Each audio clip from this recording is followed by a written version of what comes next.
Demi mendukung peningkatan produksi hasil pertanian, utamanya di musim kemarau, maka keberadaan bendungan sangat penting. Salah satunya Bendungan Pamukulu yang ada di Kabupaten Takalar, yang pada Jumat 5 Juli 2024 telah diresmikan oleh Presiden RI Joko Widodo dalam kunjungannya ke Sulawesi Selatan. Presiden Jokowi didampingi Iriana Jokowi dan beberapa menteri, diantaranya hadir Menteri PUPR Basuki Hadimuljono. Saat peresmian, Basuki menjelaskan jika lahan persawahan di Sulsel masih cukup besar yang berkisar 3.000 hektar.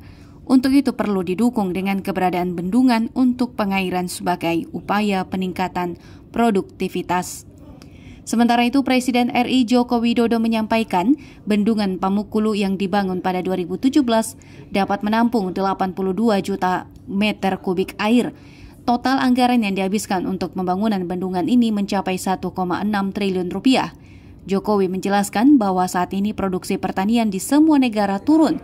Karena itu perlu bendungan untuk mendukung kebutuhan masyarakat, baik untuk irigasi pertanian, air baku, pembangkit listrik, serta untuk kebutuhan mereduksi banjir. Air adalah sumber kehidupan dan bukan hanya untuk aktivitas sehari-hari, tapi penting sekali saat ini karena semua negara produktivitas pertaniannya turun, produksi berasnya turun, ada potensi 500 juta orang akan kelaparan di seluruh dunia dan air menjadi hal yang sangat penting sekali. Untuk mendorong peningkatan produksi pertanian, Presiden RI juga membagikan pompa air, seperti yang dilakukan di Kabupaten Bantaeng yang menjadi sasaran distribusi pompa di seluruh wilayah Indonesia. Tim redaksi melaporkan.